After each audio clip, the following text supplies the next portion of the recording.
হর হর মহাদেব। নমস্কার বন্ধুরা, সনাতনী শ্রাবণী চ্যানেলে তোমাদের সবাইকে স্বাগত জানিয়ে শুরু করছি আজকের ভিডিও। আজকের ভিডিওতে থাকবে মহাকুম্ভের বিষয়ে বিশেষ গুরুত্বপূর্ণ আলোচনা। মহাকুম্ভ হলো সনাতন ধর্মের সবচেয়ে বড় অনুষ্ঠান। এর প্রস্তুতির জন্য ইউপি সরকারের পক্ষ থেকে সমস্ত ব্যবস্থা করা হয়েছে।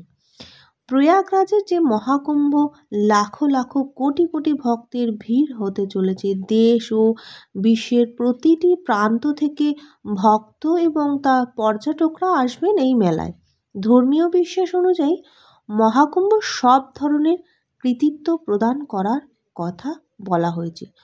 পৌরাণিক ও ধর্মীয় যে বিশ্বাস আছে সেটি ভগবান শ্রীরামের জন্মের আগে থেকে এই মহাকুম্ভের মেলা একটি ঐতিহাসিক মন্দির বিদ্যমান ছিল সেখানে।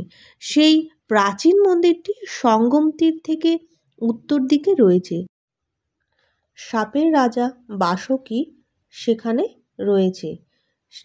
যারা মহাকুম্ভে যান তারা বাসুকীনাথকে দর্শন করা অবশ্যই জরুরি। কুম্ভ যে অনুষ্ঠিত হয়েছে সেই স্থানটি রয়েছে গোদাবরী নদীর তীরে। 4টি তীর্থস্থান প্রয়াগরাজ, হরিদ্বার, উজ্জয়িনী এবং নাসিক। এখানে কুম্ভের আয়োজন করা হয়। কিন্তু 12 বছর পরেই কেন এই কুম্ভের আয়োজন করা হয়? বিশেষ বিষয়টি হলো শুধুমাত্র প্রয়াগরাজে যে সঙ্গম তীর এই উৎসবটি করা হয়েছে, এর পিছনে কী কারণ রয়েছে? বৈদিক শাস্ত্র অনুসারে দেবতাদের গুরু বৃহস্পতি 12 বছর একবার আবর্তিত হয়। বৈদিক শাস্ত্র অনুসারে বৃহস্পতি কুম্ভ রাশিতে এবং সূর্য দেবতা মকর রাশিতে গমন করলে মহাকুম্ভের আয়োজন করা হয়। এই মহান উৎসবটি প্রতি 12 বছর পর্যন্ত আসে। পৌরাণিক বিশ্বাস অনুসারে সমুদ্র মন্থনের সময় অমৃতের জন্য 12 দিন ধরে দেবতা ও অসুরদের মধ্যে যুদ্ধ চলছিল। এটা বিশ্বাস করা হয় যে ঈশ্বরের 12 দিন আর মানুষের 12 বছরের সমান বলে মনে করা হয়। তাই প্রতি বছর মহাকুম্ভের আয়োজন করা হয়। মহাকুম্ভের প্রধান যে উৎসব অত্যন্ত পবিত্র বলে মনে করা হয়। জ্যোতিষশাস্ত্র অনুসারে মহাকুম্ভের সময় ধ্যান, জপ, তপস্যা, দান, পুণ্য এবং সঙ্গমের তীরে স্নান করা সমস্ত পাপ থেকে মুক্তি দেয়। এর দ্বারা মোক্ষ লাভ করে ভক্তরা। মহাকুম্ভের যে রাজকীয় স্নান রয়েছে তার সময়সূচিটা একটু বলে দিই।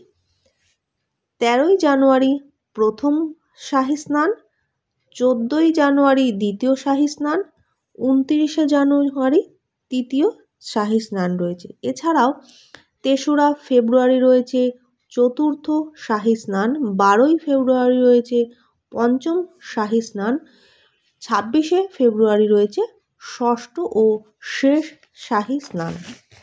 এর সাথে পৌষ পূর্ণিমা নিজেই কল্পবাসের উপবাসের সূচনা করে।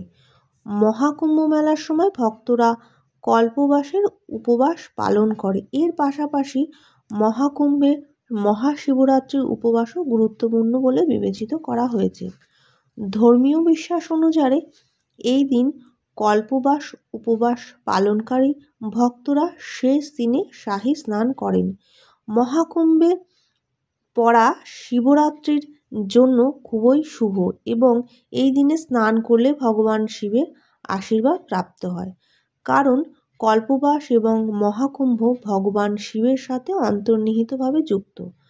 এই কল্পবাস কি সেটি জেনে নেওয়া যাক।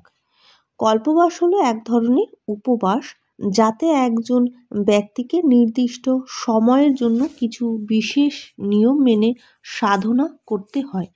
মহাকুম্ভ মেলায় যে কল্পবাস ভক্তরা পালন করে সেটি সঙ্গমের তীরে থেকেই পালন করতে হবে। এর সাথে তারা বেদ অধ্যয়ন করে, ধ্যান করে সময় মতন।